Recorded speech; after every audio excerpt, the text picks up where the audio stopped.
What's really good? It's your girl, Miss Divine, and I got something to say. Pretty much what my aunties have been telling me, my spirit team has been telling me. There's a community of people in my town, in your town, in a town near you, or a town near a friend of yours. Take what resonates. And they have a terminal illness. They have As I Die Slowly, if you know what that is. I'll put it.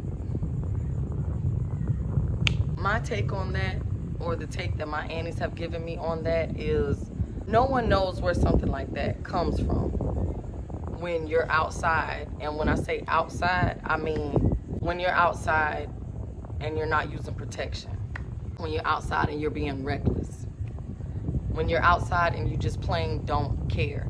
A situation that has come to mind, I will not go into detail about it, but where I live, there is a very prominent city, the city of Jacksonville, and there's just things that have been happening. Like I say, there's this community of people, and there's just things that have been happening, and intuitive downloads that I've been getting from my ancestors and from my spiritual team in regards to these people trying to burn me 2, 3, 4 on the time as I look up. These people trying to burn me with this STD.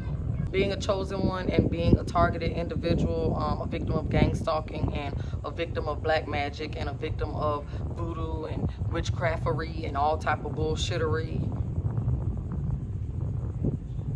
Being a victim of these things, it has brought me to really use my abilities as an empath, as a psychic, and as a chosen one, and as a earth angel, to protect myself as my aunties would protect me, if that makes sense. And what I'm saying by that is, when you get a nudge in your spirit, you need to go with your intuition.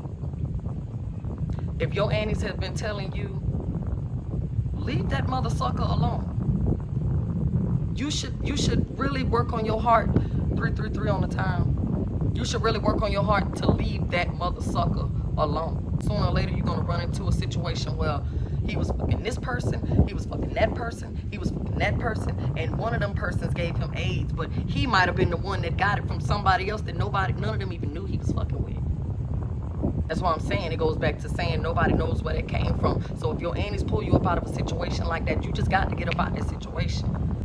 And the situation that's been dropped into my spirit is, I feel like a transvestite. No discrimination to the LGBTQ plus community, but I feel like a transvestite in a town near me is an industry plant, and she or he or whatever has successfully been able to burn a community of people.